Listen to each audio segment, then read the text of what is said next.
to be born, to take on a human life, takes on a lot of risks. A lot of things we have to take on faith.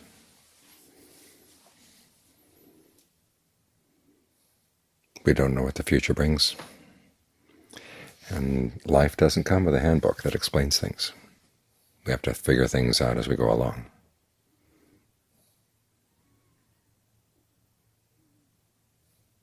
There's even the question of whether we're acting on our own or if there's something else is acting through us. Do we really have choices? Do our actions really give results?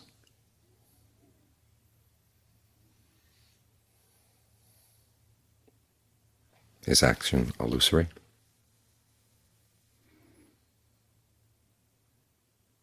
There's no guaranteed answer. But it was in response to this risk and this uncertainty that the Buddha taught mundane right view, and especially that first phrase, there is giving. It may sound strange. You say, of course there's giving, but he's saying giving is important. You probably know the story. The Brahmins in those days said, yes, giving is important, but especially if you give to Brahmins. And you can imagine after centuries of that, people began to rebel. And there were schools of contemplatives that said there is no giving at all, either because people don't really have any free choice in the matter. So say your parents give you something, your friends give you something, they had no choice, so there's no virtue in giving. That's what they said. Or else you're just nothing. Other people are nothing. And so anything that's given to something that's nothing doesn't come to anything.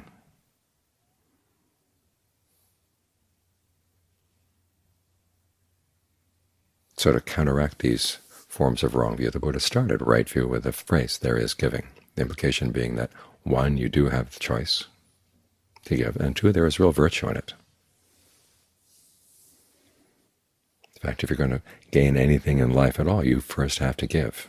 This is why it's risky. But he's encouraging you to take the risk.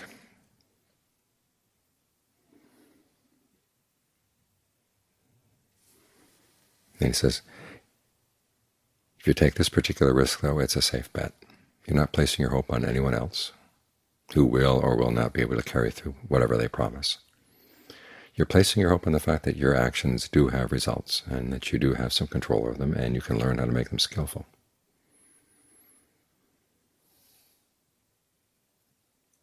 And he says this is a safe bet because even if it turns out that it's not true,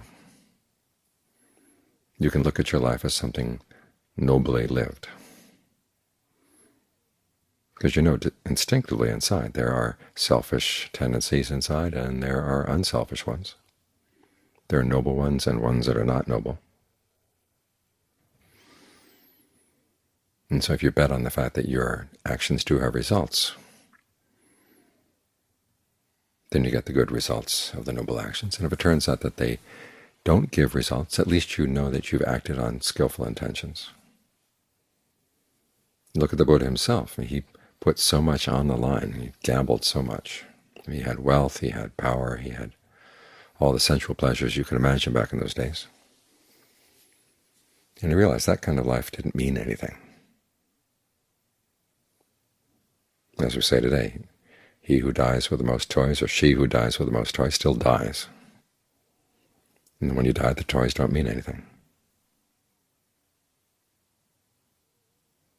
But if you die having acted on the desire to find a true happiness, a happiness that is totally harmless, then even if there's nothing left after death, you've lived a noble life. And that's something you can look back on with pride. After all, you've got this human body, you've got this human mind, and you might as well gamble on the likelihood that you can actually accomplish something with these things.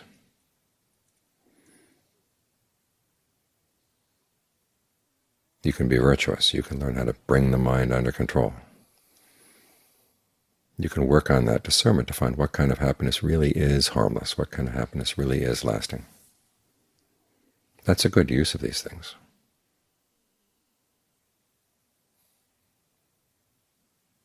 It's something we have to do for ourselves, so it is a gamble. But as the Buddha said, it's a safe bet. Because after all, if you're going to end up with nothing anyhow, you might as well give it away in a good way. Give it away in terms of what you think is skillful, what you find is actually leading to more and more solid happiness. Because if you just give up and say, well, maybe it's not going to really last, or maybe this is something I can't really trust, it's like you're declaring war on your abilities. The body's bound to suffer, your mind is bound to suffer. You've got all these good things, but you don't develop them. This body we have, the mind we have, they're like the gold that you hear about in fairy tales. The gremlin gives you the gold, the goblin gives you the gold. But it turns out you try to hoard it, it turns into ashes, it turns into feathers. But if you get the gold and you give it away, it keeps reproducing itself. It keeps finding more and more things that it can do, come back. So as long as you've got a body, as long as you've got a mind, you might as well give it. Give it to whatever you find is noble, whatever you find is inspiring. And the Buddha offers a noble path. As he says, the noble search is the search for a happiness that doesn't age, doesn't grow ill, doesn't die. Because all our other searches are things that age, grow ill, and die, and our body's going to age, grow ill, and die, so it's really nothing much gained by that. But if you make up your mind you want to try a noble search, and this is what the Buddha himself did, he said this is what makes life worth living. Even when he wasn't sure that he was going to have success, he said the fact that he made the effort, the fact that he was willing to give in this way, gave some nobility to his life.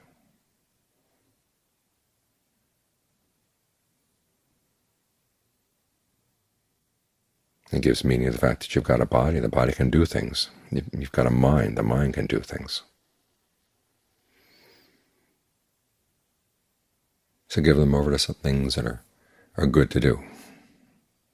Because you're going to lose your body, and you're going to lose these feelings and perceptions and fabrications. Even the consciousness of this realm you're going to lose at some point. So why not give these things away in a noble way, rather than have them wrenched from your grasp?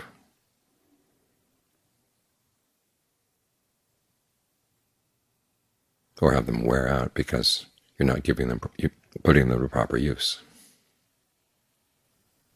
So look at what you can do with your life that's noble. Look what you can do with your life that's a good way to give your abilities. And that's what gives meaning to life. It's a question that comes up again and again. What's the meaning of life? The meaning of life is the meaning you give to it. And if you decide it has no meaning, you're declaring war on it. You went to all this difficulty to get this human life. So at the very least, put it to good use.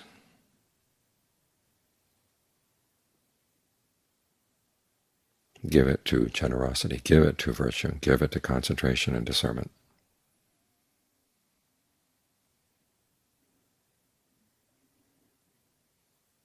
And in the act of giving, there's a lot of good right there.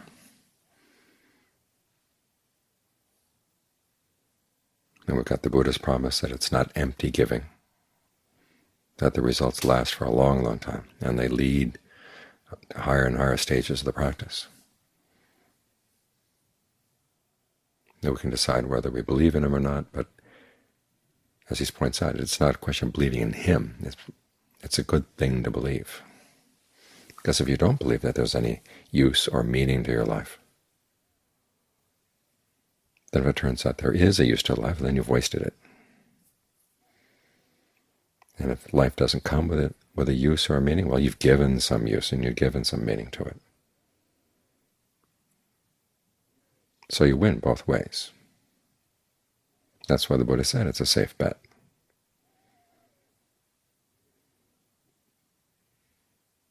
So think long and hard about that statement, there is giving.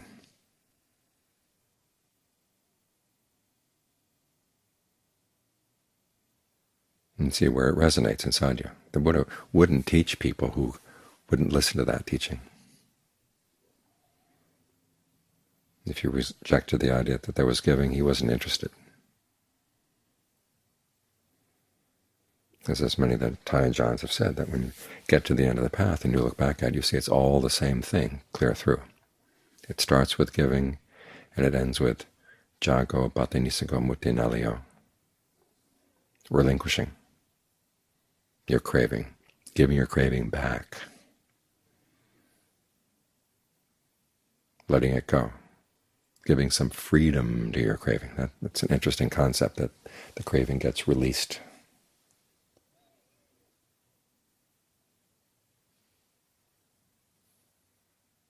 In other words, you let go of it, and then you're free. You let it have its freedom. In other words, you don't hold on to your cravings, and you don't hold on to your laziness, and you don't hold all of the various forms of craving.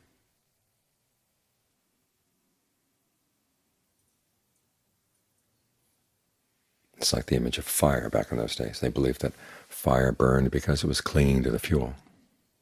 But the fact that it was clinging to the fuel not only kept the fuel imprisoned in the flame, but also it devoured the fuel. But at the same time, the fire itself was trapped. When it let go of the fuel, it was freed.